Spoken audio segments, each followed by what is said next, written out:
birinchi bölüm gününden sizlerdi. Şın жүрегімнен құттықтаймын. Жақсы 3 ай дем алып, жақсы көңіл күймен келді деп ойлаймын сіздерге. Енді осы оқу жылымызды, еркелігімізді тастап, не істеуіміз керек балалар?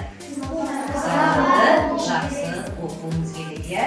Енді 3-ші сынып, ары қарай 4-ші сыныпта программа күрделене береді. Сондықтан еркелікті қойып, сабағымызға көңіл аударамыз. Енді бүгінгі сабағымыздың тақырыбы білімге ұмтылу. Мектебім аяулы мектеп.